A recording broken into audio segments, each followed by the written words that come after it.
really focus on flavor. Okay. On our cakes, not just coffee. This is a cake, a bespoke cake I made for a client. As I said, everything's made in-house, including the macarons. I'm self-taught. I've taught myself how to do these things because I love food and I love trying new things, but I'm living myself. Okay. So this is a cake we made for a client to their brief, and they were really excited about the product. Funding. The scope of patty cakes, if we were to expand, right, is heightened capacity, looks very profitable. The numbers, this is where we're not good at as a business. I'm not going to say we're the perfect business, otherwise we won't be here. Okay. For us, we want to get better at this. So we need people that have experience who can actually guide us in the right direction, how to grow our business. Okay. Alongside funding secure, we're looking for experienced business people that can share our passion and vision for business. If we were to get funding, what do we do with it? Okay, so this just gives a quick route into what we can do with funding if we were to get something like such. So rebranding a storefront, we connect to customers. Marketing, reaching customers, because at the moment, the only marketing we're using is word of mouth. You know, so we've got our business so far since we started our recommendations, which is, I think, a solid foundation to start with. Equipment, we purchase most of the equipment ourselves, just by our savings and what working, and improve efficiency as well. Okay. Marketing overview, this is a traditional method. We've used word of mouth, obviously in the store, as you know. Events, expos, we've had a lot of events we've been to. We've got a lot of customers as well, from wedding shows and wedding fairs, to flyers and local press. We recently got approached by the Vogue magazine, the Wedding Vogue, for us to obviously present our products on their platform as well, and another wedding platform called Hitch as well. Which is, so it looks like we're going in the right direction in terms of getting publicity. Especially our digital, so marketing, social media, which is organic or paid. Influencers could actually help your business grow as well. Website, which we have, and SEO and PPC. So yeah, that's us. For our patty cakes, it's actually wrong.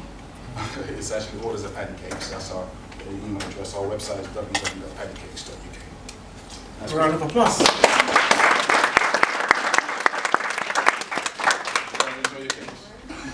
Yes. Thank you.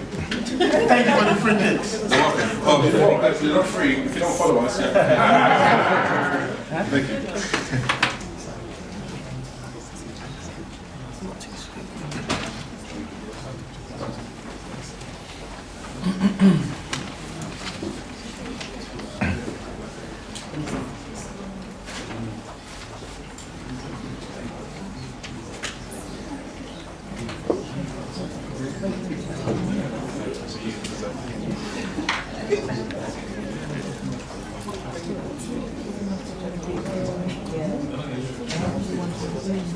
Okay, you'll be glad to know that we've come to the last person.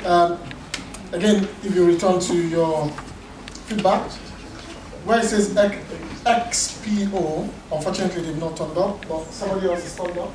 This is what happens, called Ammo Pitch. So a round of applause for Ammo Pitch.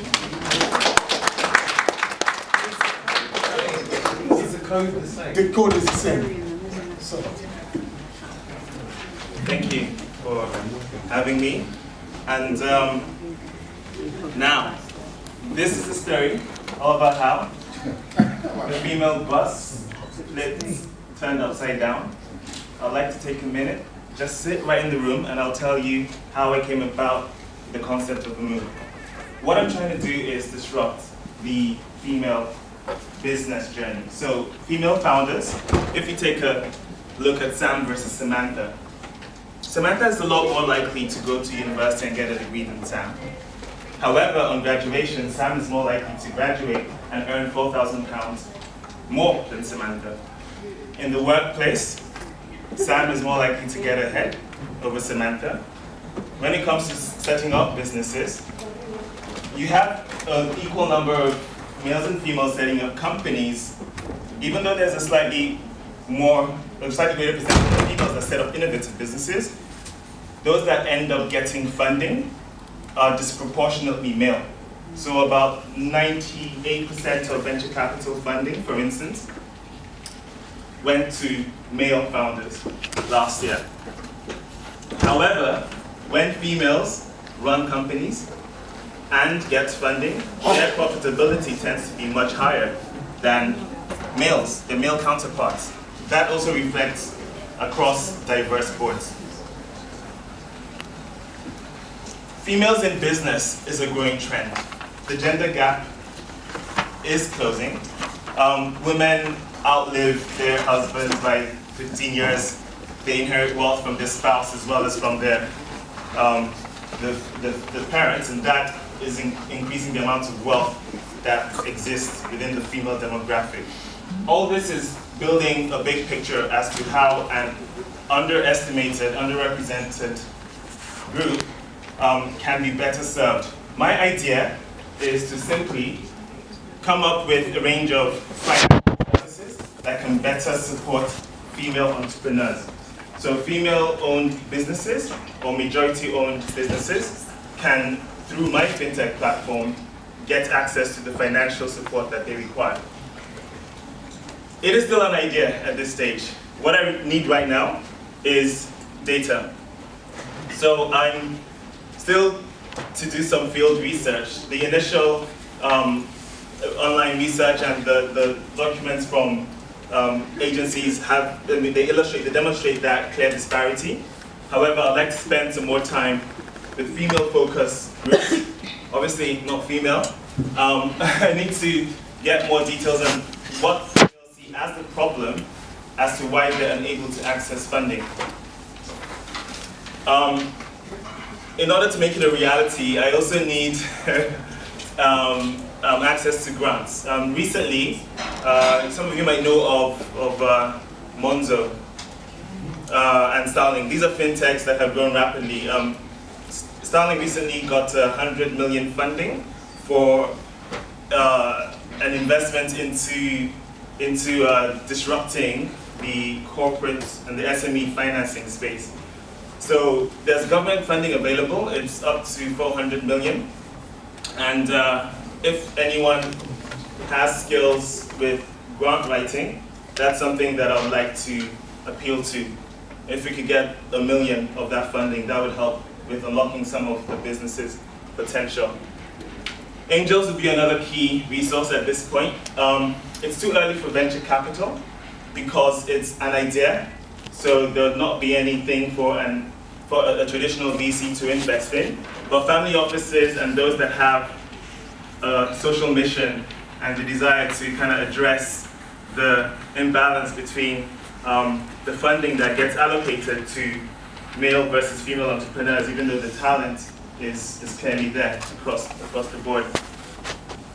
I also need, for the product side of things, to make that a reality, need to get teams of design thinking, UI, UX experts to create that minimum viable product.